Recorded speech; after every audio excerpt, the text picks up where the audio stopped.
시간이 되었으므로 우리 하나님 앞에 수요 예배를 올려드리겠습니다. 다 함께 주악에 맞춰서 묵상 기도하겠습니다.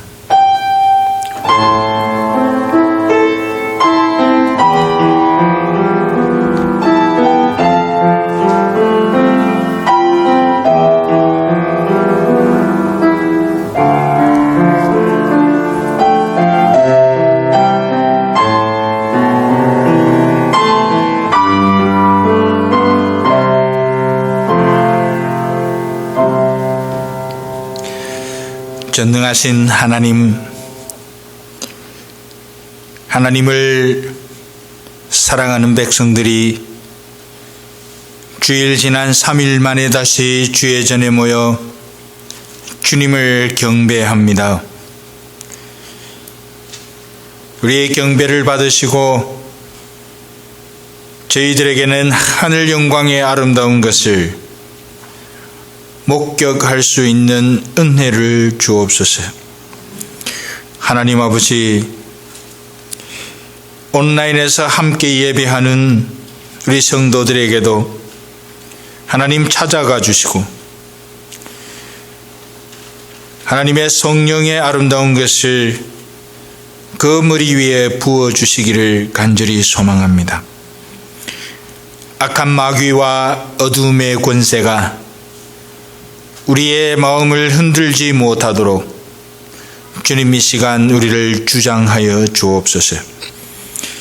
예수님의 이름으로 기도하옵나이다. 아멘. 사도신경으로 신앙 고백합니다. 전능하사 천지를 만드신 하나님 아버지를 내가 믿사오며 그 외아들 우리 주 예수 그리스도를 믿사오니 이는 성령으로 잉태하사 동정녀 마리아에게 나시고 본디오 빌라도에게 고난을 받으사 십자가에 못 박혀 죽으시고 장사한 지 사흘 만에 죽은 자 가운데서 다시 살아나시며 하늘에 오르사 전능하신 하나님 우편에 앉아 계시다가 저리로서 산 자와 죽은 자를 심판하러 오시리라. 성령을 믿사오며 거룩한 공예와 성도가 서로 교통하는 것과 죄를 사하여 주시는 것과 몸이 다시 사는 것과 영원히 사는 것을 믿사옵나이다. 아멘. 찬송가 94장 하나님 앞에 올려드립니다.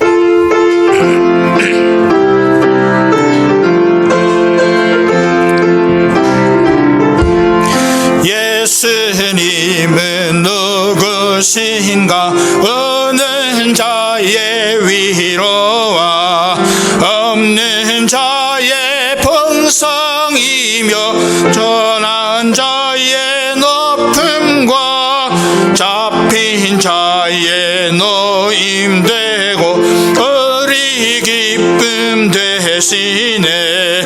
예수님은 누구신가? 약한 자의 강함과 눈먼 자의 빛이시며 병든 자의 고침과 죽은 자의 부활되고 우리 생명 되시네. 예수님은 누구신가? 처한 자의 정함과 을자의 생명이며 죄인들의 중보와 멸망자의 구원되고 우리 병화 되시네.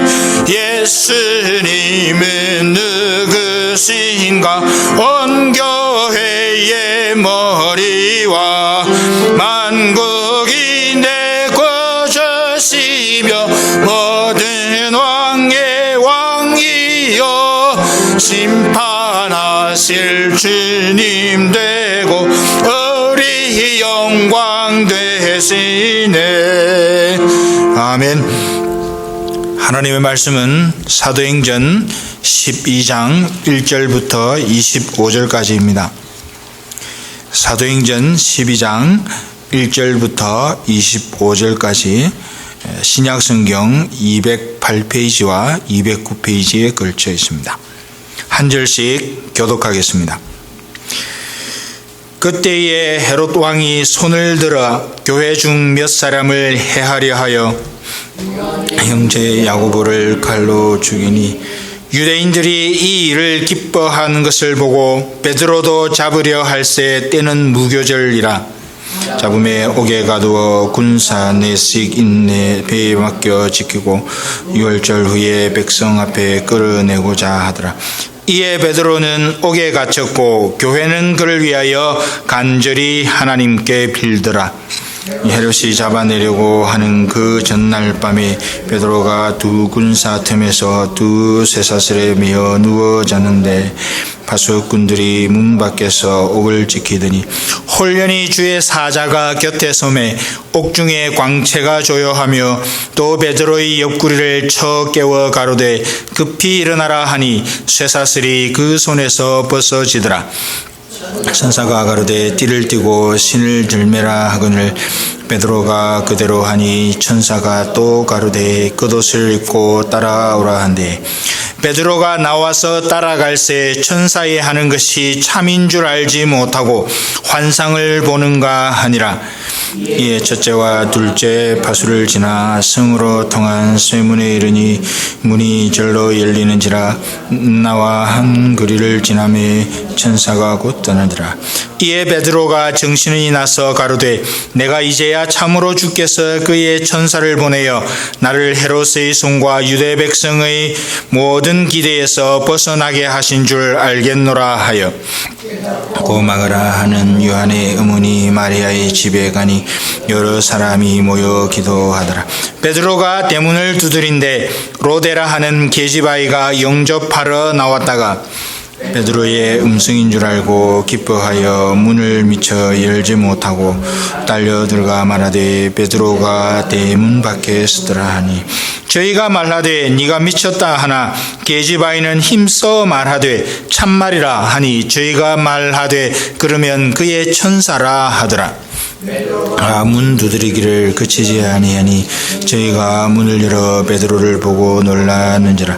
베드로가 저희에게 손짓하여 종령하게 하고 주께서 자기를 이끌어 옥에서 나오게 하던 일을 말하고 또 야고보와 형제들에게 이 말을 전하라 하고 떠나 다른 곳으로 가니라. 날이 새매 두 군사들은 베드로가 어떻게 되었는지 알지 못하여 적지 않게 소동하니 헤롯이 그를 찾아도 보지 못하매 파수꾼들을 신문하고 죽이라 명하니라. 헤롯이 유대를 떠나 가이사랴로 내려가서 거하니라. 헤롯이 두로와 시돈 사람들을 하나 저희 지방이 왕국에서 나는 양식을 쓰는 고로 일심으로 그에게 나와 왕의 짐승 같은 신하 블라스도를 지나여 화목하기를 정한지라. 헤롯이 나를 택하여 왕복을 입고 위에 앉아 백성을 효유한대 백성들이 크게 부르되 이것은 신의 소리요 사람의 소리는 아니라 하거늘 헤롯이 영광을 하나님께로 돌리지 아니하는 고로 주의 사자가 곧 친히 충이 먹어 죽으니라. 하나님의 말씀은 흥하여 더하더라. 함께 봉독합니다. 바나바와 사울이 부조의 일을 마치고 마가라 하는 요한을 데리고 예루살렘에서 돌아오니라. 아멘. 기도하겠습니다. 하나님 아버지, 말씀을 앞에 두고 주의 도우심과 조명하심을 구합니다. 우리의 지식을 따라 우리의 생각을 따라 말씀을 이해하는 우를 범하지 않도록 도와주시고 오직 성령의 조명하심을 따라 성령께서 일러주시는 대로 이해하게 하시며 성령께서 주시는 능력을 힘입어 이 말씀대로 살아드리게 하여 주옵소서. 예수님의 이름으로 기도하옵나이다. 아멘. 우리는 계속해서 이 사도행전의 말씀을 살펴보고 있습니다. 계속해서 말씀드리는 내용이지만 사도행전은 하나님의 일이 사도행전 1장 8절에서 하나님이 우리에게 주님께서 우리에게 계시하신 대로 어떻게 일이 진행되고 있는지, 특별히 교회가 어떻게 세워져 가고 있으며 어떻게 발전되어 가고 있는지에 대한 것을 우리는 중점적으로 염두에 두고 사도행전의 말씀을 보아야 합니다. 그런데 사도행전 10장을 지나서 11장, 12장에 들어오면 오순절 이후에 그렇게 승승장구하던 이 교회가 대단한 어려움을 겪게 됩니다. 지난 시간에는 사울을 통해서 이 스데반이 죽으면서 스데반이 죽고 난 이후에 핍박이 왔고 그것 때문에 교회가 다 흩어지는 일이 있었으며 또 그 이후에 사울이 집집마다 찾아다니면서 성도들을 색출해서 핍박하는 일도 있었고 그렇게 되어졌는데 오늘 12장 말씀을 보면 이제는 거기에서 더 나아가서 헤롯이라는 왕이 교회의 지도자들을 잡아다가 죽이려고 하는 시도를 하는 것을 보게 됩니다. 이러는 와중에 우리가 주목해서 보아야 할 것은 교회의 이런 어려움의 와중에서도 교회의 능력이 어디에서부터 나오는지, 또 교회가 세상을 이기는 승리는 어디서부터 시작되는지, 그것을 오늘 12장의 이 말씀이 우리를 향하여 가르쳐 주고 있습니다. 오늘 본문을 보면 헤롯이라는 왕이 등장을 합니다. 당시에 유대를 포함한 고대 근동에서는 로마 제국이 그 지역을 장악하고 다스리고 있었습니다. 근데 이 로마 제국이 자기들이 정복한 지역을 다스리는 과정에서 자기들 로마 사람들을 직접 보내서 다스리는 곳이 몇 군데 있었고, 그렇게 하기가 힘든 곳에서는 그 지역의 민심을 고려해서 그 지역 출신의 유력한 사람 중에 로마 제국에 협력하는 사람을 왕으로 세워서 로마인들을 대신해서 그 지역을 다스리도록 그렇게 하기도 했습니다. 근데 오늘 여기에 나오는 헤롯이 그렇게 해서 로마 제국에 의해서 세워졌는데 특별히 유대 지역을 다스리도록 유대인의 왕으로 로마로부터 세움을 받은 그런 사람이었습니다. 그러다 보니 이 헤롯에게는 두 가지 중요한 과제가 있었습니다. 그것이 무엇인가 하면 하나는 민심을 장악하는 것이었습니다. 또 하나는 로마 제국에 어쨌든 잘 보이고 충성해야 하는 두 가지 과제가 헤롯에게는 있었습니다. 이런 배경 속에서 사실은 오늘 본문에 나오는 장면이 벌어지고 있는 것이죠. 이렇게 로마로부터 세움을 받아서 유대 지역을 다스리도록 분봉왕으로 역할을 하고 있는 이 헤롯이 이 근자에 벌어지고 있는 교회라고 하는 존재와 관련해서 벌어지고 있는 일을 가만 보니까 이제 이 교회를 가만 놔두면 언제든지 로마 제국에게도 방해가 될 뿐만 아니라 로마 제국으로부터 권한을 위임받은 자기의 권력을 유지하는 데도 방해가 되는 것으로 그렇게 여겼던 것 같습니다.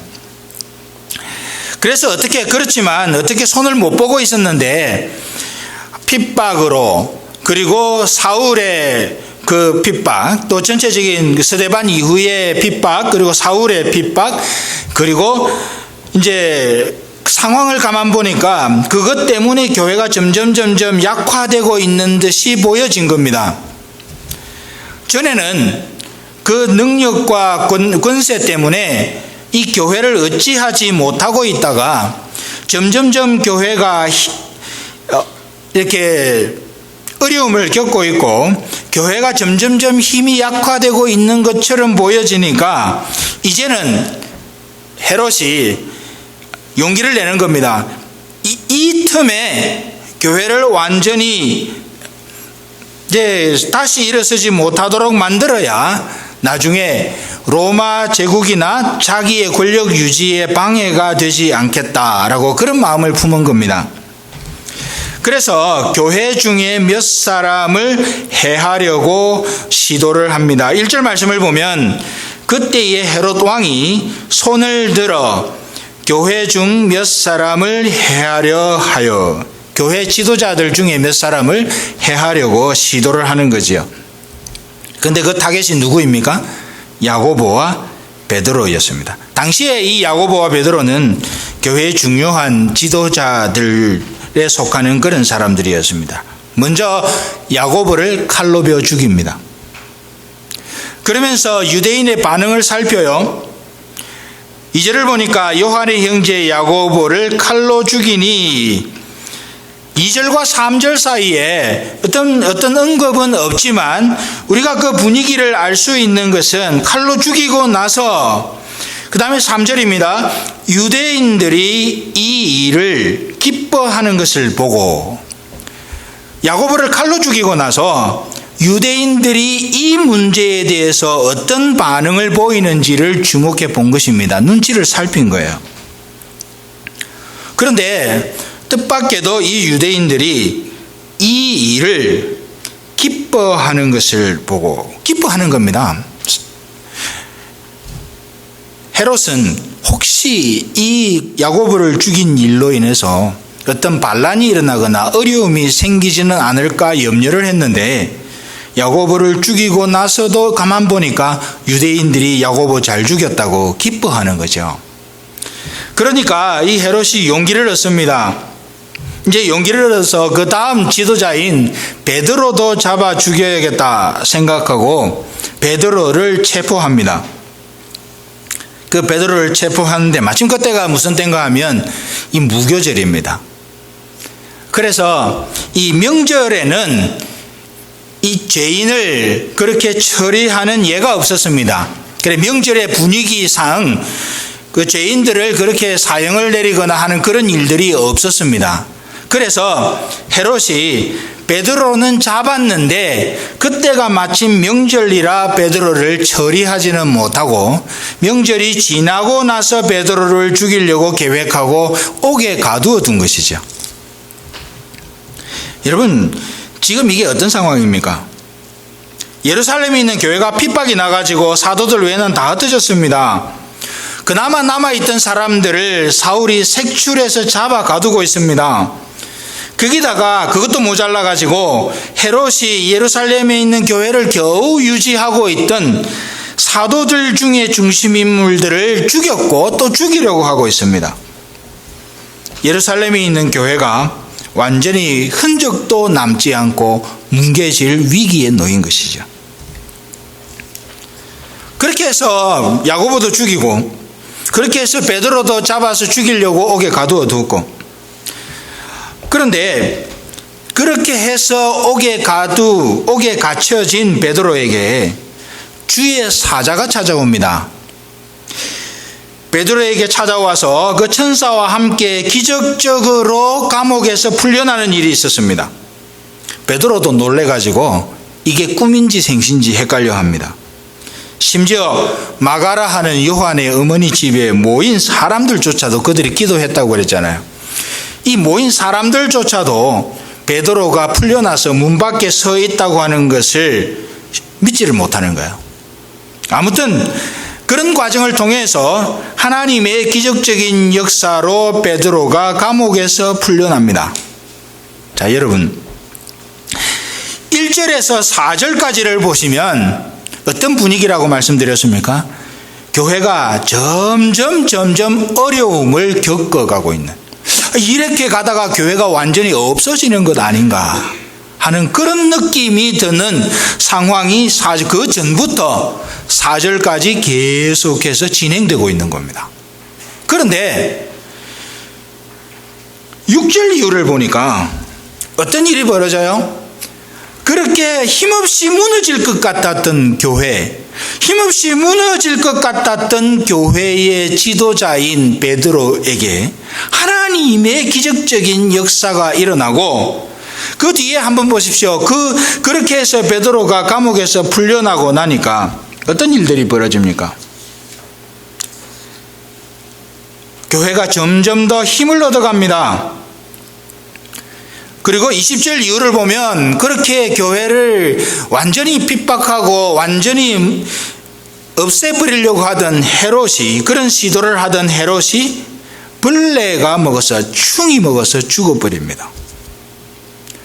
그리고 그 뒤에 헤롯이 죽어버리는 장면을 말씀하고 나서 그 뒤에 또 뭐라고 그럽니까? 하나님의 말씀은 흥왕하여 더하더라는 거죠. 앞에는 교회가 완전히 뭉개질 것 같았는데 6절 이후를 보니까 교회가 점점 더 힘을 얻어갈 뿐만 아니라 그 말씀이 흥왕하여 더해지는 은혜가 있었고, 그 뒤에 13장부터는 이방 선교의, 이방을 향한 복음 전파의 문이 본격적으로 열리는 장면이 그게 나오는 것이죠. 4절부터 그 이전의 분위기와 6절부터 그 이후의 13장 그 이후의 분위기는 확연히 차이가 납니다. 교회가 엄청난 어려움을 겪었으나 그 이후에는 어떤 일이 벌어져요? 교회가 이제 힘을 얻고 왕성해져 가고 능력을 얻고 하나님의 일을 힘있게 감당하는 역사가 일어나는 거예요. 정확하게 대조되는 모양이 거기에 나와 있습니다. 자, 그런데 그 사이에 뭐가 있는 줄 아십니까? 4절까지는 교회가 점점 약화되어 가고 6절부터는 교회가 점점 더 힘을 얻어가고 능력이 충만해져 가고, 그 사이에 뭐가 있나 하면 5절이 있습니다. 12장 5절. 이 5절이 무슨 내용입니까? 5절을 제가 다시 한번 읽어드리겠습니다. 이에 베드로는 옥에 갇혔고 교회는 그를 위하여 간절히 하나님께 빌더라. 여러분, 뭐가 열쇠인지 눈에 들어오십니까? 교회가 망해가고 있었습니다. 그런데 또 한편으로는 교회가 점점 더 큰 힘을 얻어가고 있었습니다. 그 사이에 있는 단 한마디, 이 5절의 말씀이 뭘 이야기하고자 하는지 여러분 감이 잡히십니까? 물론 우리는 이렇게 이 5절을 이해를 합니다. 예루살렘에 남아있던 교회의 성도들이 잡혀서 옥에 갇혀있는 베드로를 위해서 기도했다. 우리가 그렇게 이해하고 있지 않습니까? 베드로가 잡혀 들어갔으니까 성도들이 모여서 베드로를 위해서 간절히 기도했다. 우리는 그 정도로 이 5절의 의미를 이해합니다. 그러나 조금 전에 말씀드린 것처럼 아주 단순하게 그렇게 이해를 하기에는 이 5절의 무게감이 너무너무 큽니다. 물론 베드로가 옥에 갇혀있기 때문에 성도들이 모여서 함께 베드로를 위해서 간절히 기도했다는 그런 이해는 틀린 것은 아닙니다. 맞습니다. 그런데 그보다 더 중요한 의미가 여기에 담겨 있는데, 그것이 뭔가 하면 베드로를 위해서 기도했다는 사실도 중요하지만 그보다 더 중요한 내용이 공동체가 함께 기도했다는 사실입니다. 교회가 함께, 교회는 그를 위하여 간절히 하나님께 빌더라. 그러니까요, 이 교회가 공동체적으로 모여서 함께 기도했다는 그 사실 때문에 베드로가 풀려난 것뿐만 아니라 교회가 점점 더 왕성해져 가고 파워풀해지는 역사가 일어나게 된 것입니다. 중요한 시작점은 교회가 함께 기도했다는 겁니다. 물결의 흐름을 바꿀 수 있는 능력도 교회가 함께 기도하는 것에서부터 나옵니다. 점점점 망해가는 교회.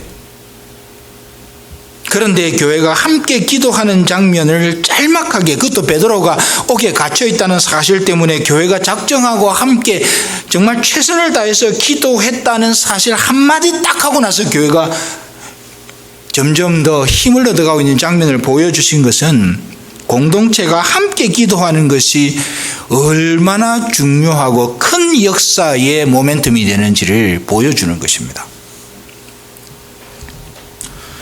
예를 들면 이런 것도 있습니다. 오순절 성령 강림 때 기도했다고 그랬잖아요. 오순절 성령 강림 바로 직전에 주의 제자들이 모여서 기도했는데, 이 제자들이 모여서 기도한 것도 마찬가지입니다. 그냥 성령 오시면 되잖아요. 주님이 약속하셨으니까, 기다리라 그랬으니까, 뭐 기도하면서 기다리라는 말이었는지 성경에 분명히 나와 있지는 않지만 어쨌든 주님께서 기다리라고 했으니까 성령이 오실 때까지 그냥 기다리면 되잖아요. 아니면 성령이 그냥 내려오시면 되는데, 주님이 정하신 때에 그냥 내려오시면 되는데, 성경이 굳이 보여주는 한 장면이 뭔가 하면 이 제자들이 모여서 기도했다는 겁니다. 오순절 성령 강림이 일어나기 전에 이 제자들이 모여서 기도한 거예요. 그래서 제자들이 다 같이 한 곳에 모여서 기도하니까 거기에 성령이 임하십니다. 성령이 불의 혀같이 임하십니다. 급하고 강한 바람같이 그렇게 임하십니다. 그런 다음에 거기에 능력이 나타나는데 그들이 지금까지 경험해 보지 못했던 능력이 나타납니다. 그 자리에 모였던 많은 사람들이 그때 당시에 명절을 지키기 위해서, 유월절을 지키기 위해서 왔던, 각 처에서 왔던 수많은 사람들이, 유대인들이 자기가 난 곳 방언으로, 이 사람들이 무슨 외국어를 배웠겠습니까? 주님의 성령이 임하니까. 그때 당시에 명절을 지키기 위해서 왔던 사람들 각각 자기 땅에서 그 먼 곳에서 태어나서 거기서 늘 살아오던, 유대인이지만 그렇게 살아오던 사람입니다. 그 사람들이 모였는데, 수많은 곳에서 모인 사람들이 이 제자들이 하는 복음 전파 설교를 각각 자기 난 곳 방언으로 듣는 역사가 일어난 거예요. 언어의 장벽이 무너진 겁니다. 그전에도 없었고 그 이후에도 없었던 하나님의 기적적인 역사가 그렇게 일어나는 거예요. 성령님이 임하시면서 그런 능력이 나타났고, 늘 그런 것은 아닐지라도 하나님은 역사의 고비의 순간에 그렇게 기도하는 공동체를 역사의 전면에 내세우십니다. 여러분, 안디옥 교회를 봐도 마찬가지이지 않습니까? 안디옥 교회, 우리는 안디옥 교회가 바울과 바나바를 그냥 파송했다고 생각하는데요, 그렇지 않습니다. 안디옥 교회의 성도들이 주를 섬겨 금식할 때에, 13장 2절을 보면 그렇게 되어 있습니다. 주를 섬겨 금식할 때에 라는 말, 금식했다는 말은 기도했다는 말입니다. 그러니까 성령이 가라사대 성령이 임했습니다. 성령이 임해서 어떤 일이 생깁니까? 지시를 합니다. 사울과 바나바를 따로 세워서, 근데 따로 세우는 것도 성령의 지도하심을 따르는데, 그 다음에 또 보니까 금식하며 기도하고 두 사람에게 안수하여 보내는 거죠. 이 공동체가 두 단계를 걸쳐서 기도하는 겁니다. 금식하며 기도하는 중에 하나님의 음성을 듣고 두 사람을, 바나바와 사울을 따로 이렇게 세웠고, 이들을 그냥 세웠으니까 그냥 파송한 것이 아니라 또 금식하면서 기도하는 중에 이 두 사람을 안수해서 보내는 겁니다.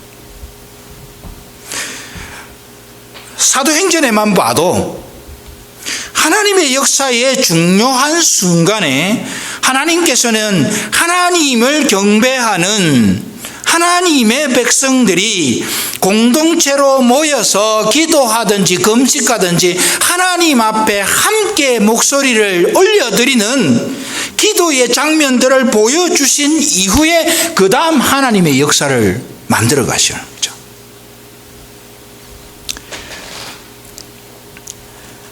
하나님께서는 이렇게 기도하는 공동체를 통해서, 기도하는 교회를 통해서, 기도하는 하나님의 백성들을 통해서 같은 방향과 같은 이슈를 가지고 하나님의 음성을 듣고 하나님의 방향을 분별하기 위해서 기도하는 백성들을 통해, 그 공동체를 통해, 늘 공동체를 통해서만 한 것은 아니지만 우리가 사도행전에 보고 있는 이 장면들을 중점적으로 우리가 생각해 볼 때에 공동체가 기도하는 것을 통해 하나님께서는 그 공동체를 사용하셔서 하나님의 일들을 진행해 가신 거예요. 여러분, 우리는 계속해서 기도하는 일에 관심을 쏟아왔습니다. 형편상 매번 같이 피지컬하게 모여서 기도하지는 못합니다. 그래서 우리 나성삼일교회는 매월 월간 기도문 나눠드립니다. 각자의 형편을 따라서 시간을 정해서 그것을 가지고 기도하도록 하기 위해서 그렇습니다. 또한 매주일 주보에 주간 기도 제목을 게재합니다. 그냥 주보에 칸이 남아서 여백이 많이 남기 때문에 뭘 채울까 고민하다가 그렇게 한 것이 아니라 정말 이 주간 기도 제목을 가지고 각자의 형편을 따라서 시간을 정해가지고 기도하는 중에 이 제목을 가지고 우리가 공동체가 한번 기도했으면 좋겠다 하는 그 내용으로 거기에 실어두었습니다. 이제는 얼마 전부터 전 교인이 매일 밤 8시에 8분간 기도하자고 그런 운동을 전개하고 있습니다. 8시에 8분만 기도하라는 말이 아니라 최소한 8분간 정도는 기도해야 안 되겠나라는 생각 가진 것이죠. 이때 역시 월간 기도문, 주간 기도 제목, 그리고 개인 기도 제목을 가지고 기도할 수 있기를 소망합니다.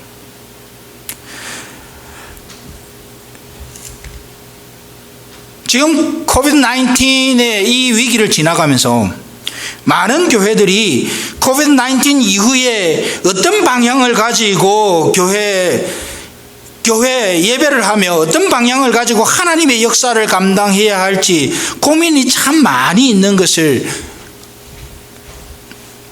매스미디어를 통해서 보고 있습니다. 서로 모여서 의논하기도 하고, 서로 모여서 이 문제에 대해서 어떤 생각을 가지는지 전문가를 초청해서 강의를 듣기도 하고. 그런데 참 안타까운 것은 그것을 가지고 모여서 하나님의 방향을 구하는 그 모임과 그 움직임이 없다는 것이 참 마음을 아프게 했습니다.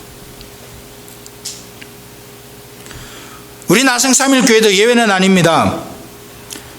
똑같이 코비드-19의 크라이시스를 겪어왔고 이제 또 리오픈되어서 우리가 어떤 방법으로 어떤 방향으로 우리의 걸음을 떼어가야 할지 이제는 새로운 각도에서 그것을 고민하고 하나님의 의중을 물어야 하는 시점에 서 있습니다.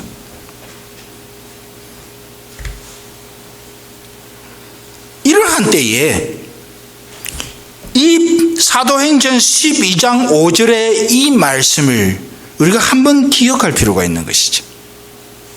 하나님, 지금이 역사의 전환입니다. 이제는 AD와 BC가 아니라 AC와 BC로 나눈다 그러잖아요. Before coronavirus, After coronavirus.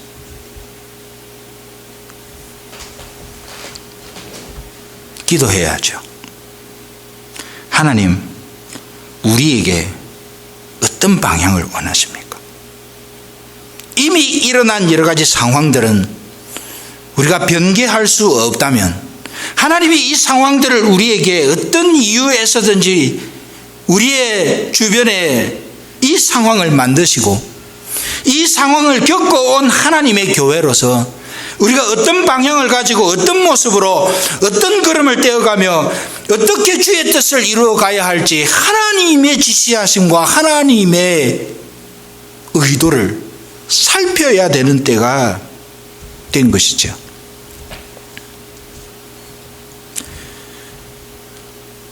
그래서 오늘 이 사도행전 12장 5절의 이 말씀을 우리가 보면서 이 말 설교를 준비하면서 하나님 이제 기도해야 될 때군요. 우리 나성 삼일교회가 하나님 앞에서 이제 기도해야 될 때군요. 개인적으로는 얼마든지 기도하겠지만 공동체가 같은 방향을 가지고 하나님 앞에서 하나님의 뜻을 구하며 그 하나님의 의중을 읽기 위해서 같은 시간에 같은 모양을 가지고 같은 제목을 가지고 하나님께 기도하는 시간이 지금 필요하겠군요.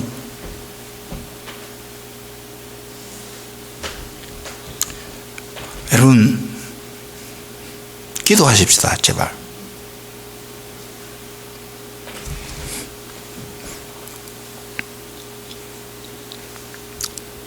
교회가 무너져가는 이 상황을 두고 이 상황을 겪어오던 사람들이 베드로가 옥에 갇힌 것을 계기로 함께 모여서 기도하는 장면을 보여줘. 그 기도의 장면 이후에 교회가 왕성해져가는 장면을 또한 주님이 보여주셨죠. 이 장면을 보면서 우리가 어떻게 하나님의 역사를 감당하기 위해 기도하는 자리로 가지 않겠다라고 그렇게 생각할 수가 있겠습니까? 우리는 기도해야 합니다. 여러 가지 여건상 우리가 한자리에 모여서 함께 모여서 우리가 간절하게 기도할 수는 없지만, 그러나 적어도 우리가 저녁 8시에 8분 정도는 우리 인생의 그 부분을 떼어가지고 하나님, 우리 나성 삼일교회와 우리 성도들과 이 땅에 있는 한인교회들과 한국과 미국 땅에 하나님의 역사가 어떤 방향으로 흘러갈지 하나님이 우리에게 보여주십시오. 그 기도를 할 때에 하나님은 그 기도의 소원을 들으시고 하나님께서 원하시는 방향대로 상황을 만들어 가시는데 우리를 사용하실 거라는 거죠. 제게는 그런 확신이 있습니다. 기도하는 백성을 쓰신다.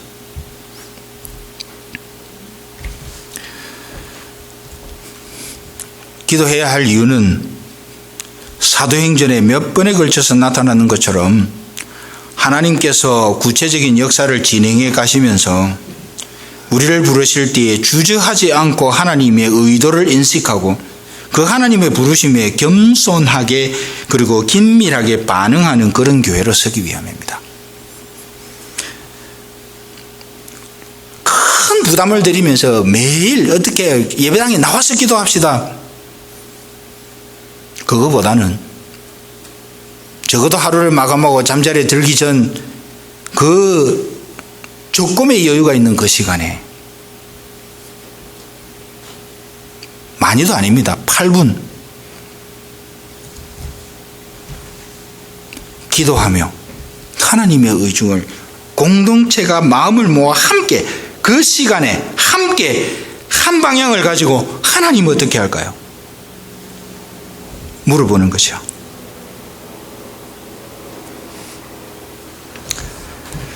여러분, 하나님은 기도하는 개인과 기도하는 공동체를 쓰십니다. 늘 완벽하지는 않을지라도 기도에 마음을 쏟는 공동체를 사용하십니다. 또한 하나님은 이렇게 기도하는 공동체를 지키십니다. 살려가시는 거죠. 지금 예루살렘에 있는 교회는 큰 타격을 입고 있습니다. 핍박 때문에 사도들을 제외한 성도들이 다 흩어졌습니다. 남아있는 사람들도 어렵습니다. 게다가 주요한 지도자인 야고보가 순교를 당했습니다. 베드로는 옥에 갇혔습니다. 누가 봐도 지금 예루살렘에 있는 교회는 큰 어려움을 겪고 있으며 또한 이들을 핍박하는 세력들은 승승장구 승리를 거두고 있는 것처럼 보입니다. 그러나 우리 주님께서는 그렇게 두지 않으셨습니다. 개입하셨습니다. 무엇을 기점으로요? 기도하는 것을 기점으로.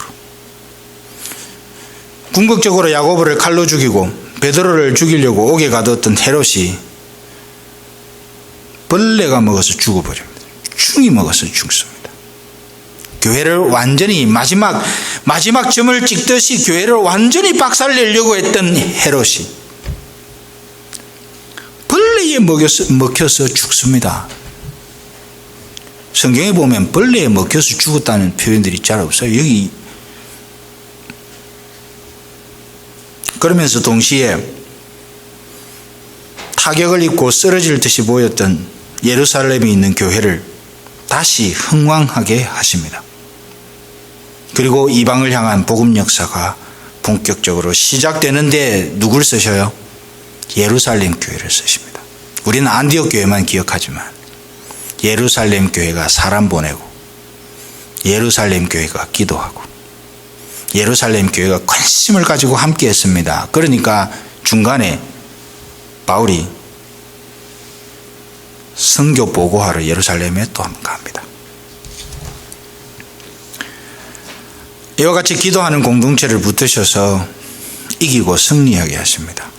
방법을 찾을 게 아닙니다. 이렇게 해야 되겠다, 저렇게 해야 되겠다, 방법을 찾을 게 아니고 기도해야 돼요.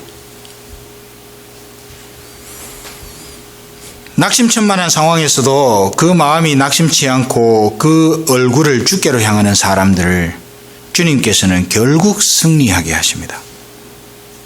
그런 교회를 결국 이기게 하십니다. 그래서 하나님의 영광을 드러내십니다. 함께 기도하는 것이 이처럼 중요합니다.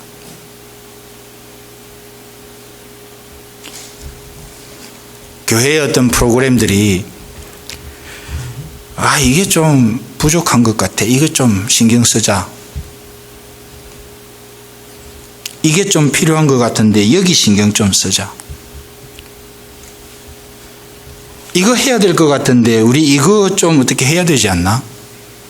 그렇게 신경 쓰는 사람들은 많이 봤는데 우리가 좀 기도가 좀 부족한 것 같은데 우리 기도해야 되지 않나라고 저한테 와서 항의하는 사람 아무도 없었어요. 목사님, 우리 기도해야 되는 거 아닙니까?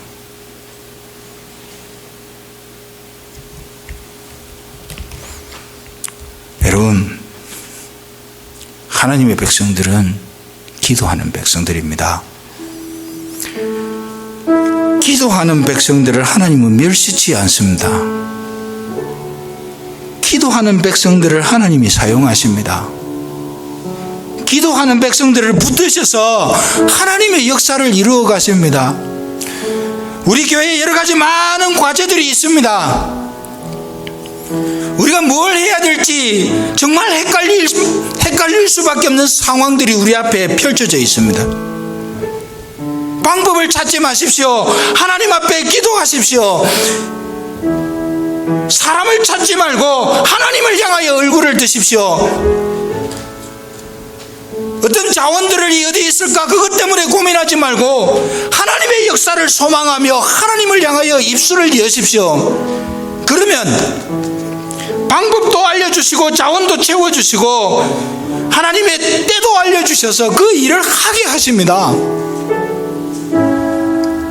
그렇게 해서 하나 주의 몸된 교회가 영광스럽게 포밍되어 갈 수 있도록 하나님은 인도하십니다.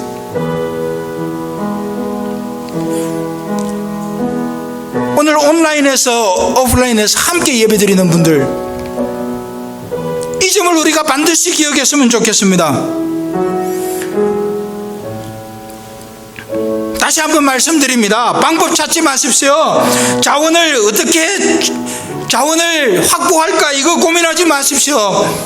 언제 해야 되나 그것도 고민하지 마십시오. 하나님께 물으십시오. 기도하십시오. 하나님 앞에 지혜를 구하십시오. 그러면 하나님이 우리에게 은혜를 부어주시고 우리를 인도해 주실 겁니다. 방법을 찾는 사람은 그 방법 때문에 망합니다. 사람을 기대하는 사람은 그 사람 때문에 망합니다. 다른 자원을 찾아가 다니는 사람은 그 자원 때문에 망합니다. 하나님을 찾는 사람은 하나님 때문에 망하는 법이 없습니다. 하나님을 찾는 사람은 하나님의 은혜로 그 삶이 빛이 나게 되어 있는 것이죠. 오늘 저와 여러분이 우리 나성삼일교회가 정말 기도하는 교회로서 하나님 앞에 서서 하나님의 역사를 기대하며 하나님의 의향을 분별하고 하나님이 지시하시는 대로 발걸음을 옮겨서 하나님이 기뻐하시는 역사를 일으키는 그런 저와 여러분들이 될 수 있기를 간절히 소망합니다. 시간의 말씀 기억하면서 함께 기도하겠습니다. 하나님 아버지, 감사합니다. 우리의 삶을 붙들어 주옵소서. 모든 것이 힘들어져 가고 무너지는 것 같고 어려운 것 같을 때에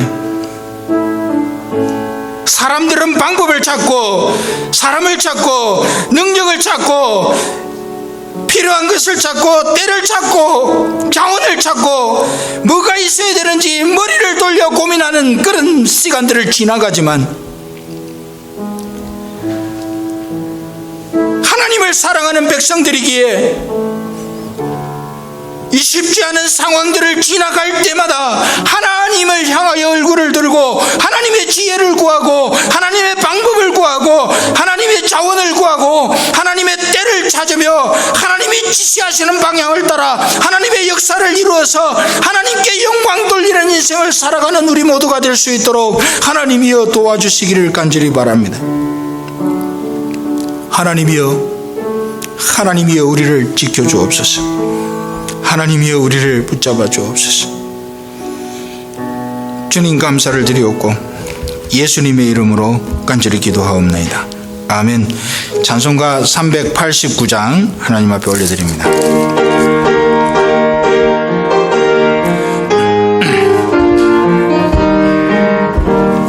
믿는 사람들은 군병 같으니 앞에 가신 주를 따라갑시다.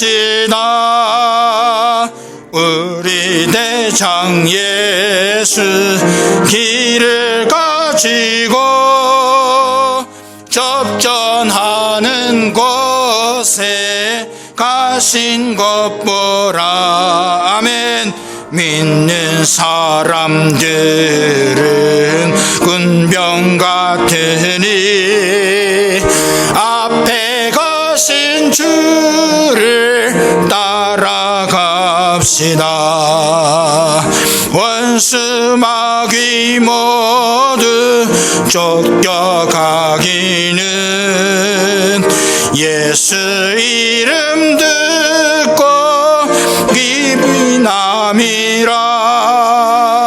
우리 찬송 듣고 지옥 떨리니 형제들아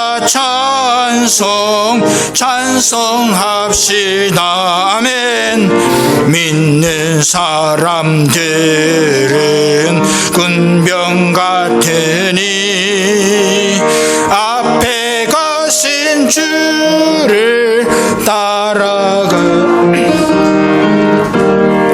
세상 나라들은 멸망받으나 예수 교회 영영 왕성하리라.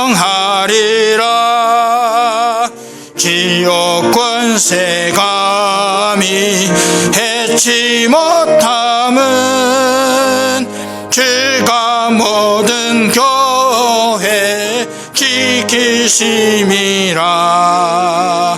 믿는 사람들은 군병 같으니 앞에 가신 주를 따라갑시다.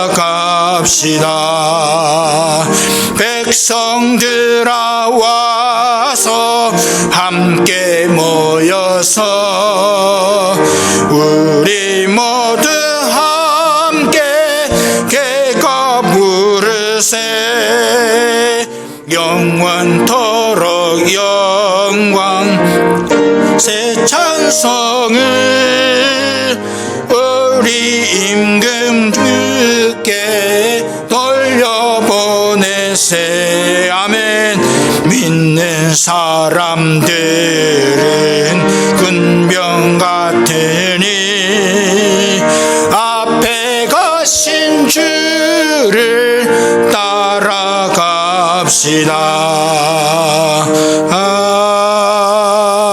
아멘. 지금은 우리 구주 예수 그리스도의 크신 은혜와 하나님 아버지의 만극하신 사랑과 성령의 교통하심이 되어지는 부정적인 현상에 마음이 녹아내리지 않으며 오직 주를 향하여 얼굴을 들고 온 공동체가 힘을 다해 주의 얼굴을 사모하며 주의 뜻을 좇고 주의 때를 기다리며 주의 자원을 덧입고 주의 목적을 이루어드리고 주님이 가라고 하는 곳까지 가서 또 주님이 서라고 하는 곳에 서서 하나님의 영광을 위해 일을 이루어드리기 소망하는 이 자리에 모인 사랑하는 주의 백성들 머리 위에 지금으로부터 영원토록 항상 함께 있을지어다. 아멘.